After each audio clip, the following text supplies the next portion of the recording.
नमस्कार, मैं हूं रवि चौहान और आप देख रहे हैं द क्राइम। दिल्ली एक ऐसा शहर जहां रोज हजारों कहानियां जन्म लेती हैं। कुछ उम्मीदों की, कुछ सपनों की, तो कुछ ऐसी जो इतिहास के पन्नों में एक ऐसा गहरा घाव छोड़ देती हैं जिसे भर पाना बेहद कठिन होता है।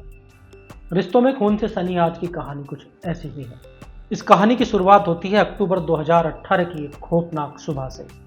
10 अक्टूबर 2018 सुबह करीब 7 बजे दिल्ली के वसंत कुंज किशनगढ़ इलाके से पुलिस के पास एक कॉल जाती है। फोन सुनते ही पुलिस महकमे में हड़कंप मच गया। पुलिस फौरन मौके पर पहुंचती है। यहाँ एक घर के अंदर का नजारा किसी डरावनी फिल्म से कम नहीं था। एक घर के अंदर मिथिलेश शर्मा, उनकी पत्नी सिया और उनकी बेटी नेहा, इन तीनों की लाशें जमीन पर पड़ी हुई थी। सभी के जिस्म पर चाकू के गहरे निशान थे जो चीख चीख कर बता रहे थे कि कातिल कितना हैवान रहा होगा। घर में सामान बिखरा हुआ था, अलमारियां खुली हुई थी, लेकिन हैरानी की बात यह थी कि लूट का कोई भी निशान नहीं था। घर की सभी कीमती चीजें सही सलामत थी, यानी कि कोई भी चीज ऐसी नहीं थी जो घर की कीमती चीज गायब हो। पुलिस ये सोचकर परेशान थी कि आखिर ये कैसी दुश्मनी है कि इतनी बेरहमी से कोई परिवार का कैसे कत्ल कर सकता है। हत्या का मकसद, अपराधियों का सुराग, अभी तक सब कुछ धुंध के पीछे छिपा हुआ था। पुलिस ने मौके पर मौजूद लोगों से पूछताछ शुरू की। जिस शख्स ने पुलिस को फोन किया था वो शख्स इसी परिवार का इकलौता बेटा सूरज था, जिसकी उम्र करीब 19 साल थी। सूरज ने ही आस पड़ोस के लोगों को भी अपने माँ बाप और बहन की हत्या की जानकारी दी थी। इसके बाद लोग जब मौके पर पहुंचे तो सूरज ही घर के सामने बैठा हुआ फूट फूट कर रो रहा था। जब पुलिस मौके पर पहुंची उस समय भी सूरज घर के बाहर दरवाजे पर बैठा हुआ रो रहा था। उसकी आंखों में डर का माहौल साफ देखा जा सकता था। पुलिस ने सूरज से पूछताछ शुरू की तो उसने पुलिस को एक कहानी सुनाई। उसने बताया कि रात में कुछ बदमाश घर में आए जो मम्मी पापा और बहन की हत्या करके चले गए। 4 लाइन की यह कहानी पुलिस को जब सूरज ने सुनाई तो पुलिस के साथ साथ वहां मौजूद लोग भी सूरज का चेहरा देखने लगे, क्योंकि यह कहानी ऐसी थी जिसे कोई छोटा बच्चा भी सुना सकता है। यानी इस कहानी में कोई बिल्कुल भी दम नहीं था। कोई भी बता सकता था कि सूरज एक रटी रटाई कहानी पुलिस के सामने बोल रहा है। पुलिस को सूरज की इस कहानी पर बिल्कुल भी भरोसा नहीं हुआ। फिर भी पुलिस ने सूरज से पूछा कि ठीक है, जिस समय बदमाश आए उस समय तुम कहाँ थे? तो सूरज ने बताया कि मैं बदमाशों को देखकर पलंग के नीचे छिप गया था, इसलिए मेरी जान बच गई। ये कहानी बेहद ही हल्की और मन घड़त थी। पुलिस क्या, ऐसे कोई आम इंसान भी इस कहानी पे भरोसा नहीं कर सकता। ये सोचते हुए पुलिस ने अपने सवालों का सिलसिला सूरज के सामने जारी रखा।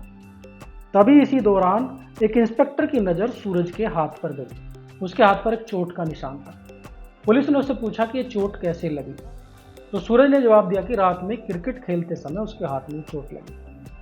अब पुलिस को ये बात हजम नहीं हुई, क्योंकि क्रिकेट खेलते समय कभी भी जिस तरह की चोट सूरज के हाथ पर थी उस तरह की चोटें क्रिकेट में कभी नहीं लगती। पुलिस ने अपने सवालों का सिलसिला इसके बाद भी सूरज से लगातार जारी रखा। अब पुलिस ने कुछ तीखे सवाल भी सूरज से पूछने शुरू किए। अब पुलिस ने जब तीखे सवाल पूछने शुरू किए तो सूरज की घबराहट थोड़ा सा बढ़ने लगी और वो फिर अपने घड़ियाली आंसू बहाने लगा।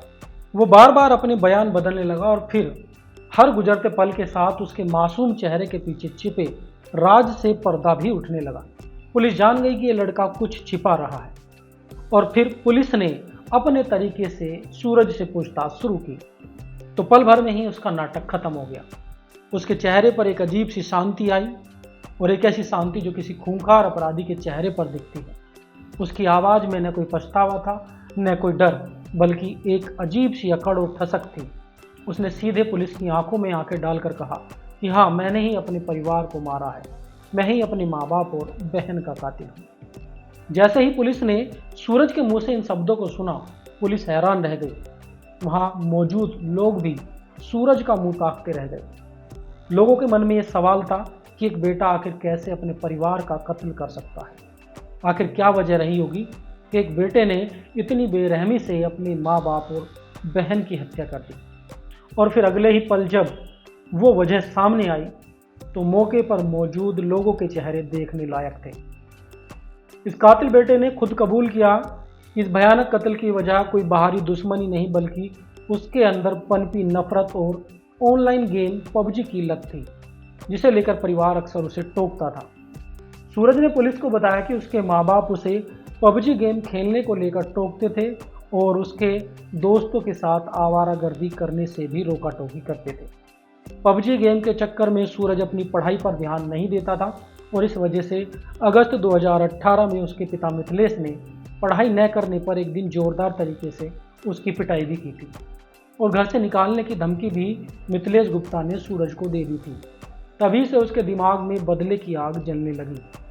हालांकि उसने पहले खुद आत्महत्या करने की सोची, लेकिन फिर उसने फैसला किया कि आखिर मैं क्यों मरूं, मरना है तो इन लोगों को चाहिए जो मेरी आज़ादी के दुश्मन हैं।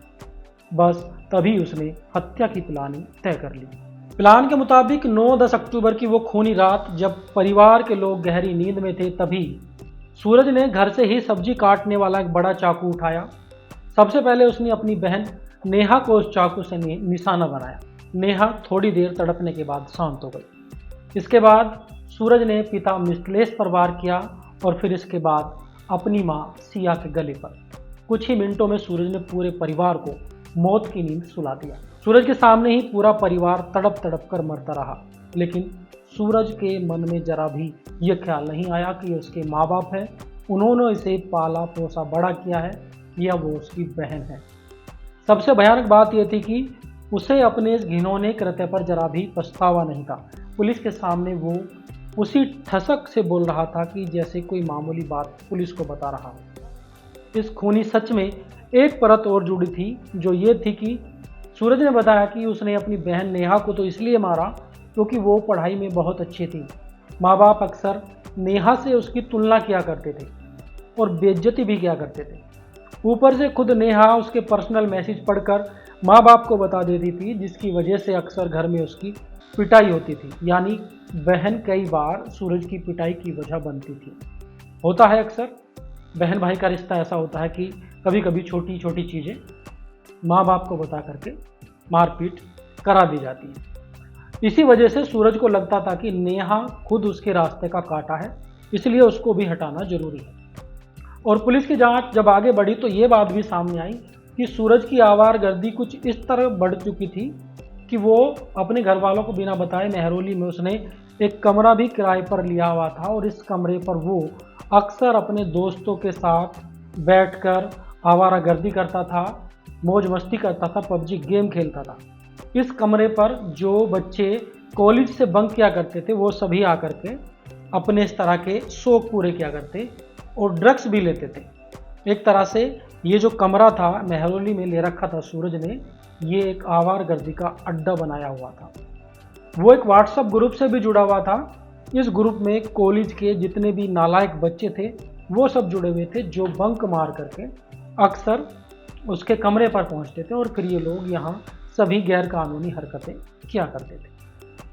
ये कहानी सिर्फ ट्रिपल मर्डर की नहीं है, ये आज के समाज की उस कड़वी सच्चाई को भी बयां करती है, जहां वर्चुअल दुनिया की लत, बेकाबू उम्मीदें और रिश्तों में बढ़ी दूरियां एक युवा को इतना क्रूर बना सकती है कि वो अपने ही परिवार का कातिल बन जाता है। हमें ये सोचने पर मजबूर करता है कि क्या हम अपने बच्चों को सिर्फ भौतिक सुविधाएं दे रहे हैं या हम उन्हें वो संस्कार भी दे रहे हैं, वो नैतिकता भी दे रहे हैं जो उन्हें रिश्तों की अहमियत सिखाए। ये सोचने का विषय है। किशनगढ़ का एक खूनी खेल बताता है कि कभी कभी सबसे बड़े शैतान वो नहीं होते जो पर्दे के पीछे छिपे होते हैं, बल्कि वो लोग भी हो सकते हैं जो अक्सर हमारी आंखों के सामने, हमारे बीच, हमारे घर में पनपते हैं। सवाल गंभीर है और उसका जवाब हम सबको मिलकर खोजना होगा। दिल्ली की इस खौफनाक और अफसोसनाक भरी कहानी में फिलहाल इतना ही। फिर मिलते हैं किसी और नई कहानी के साथ।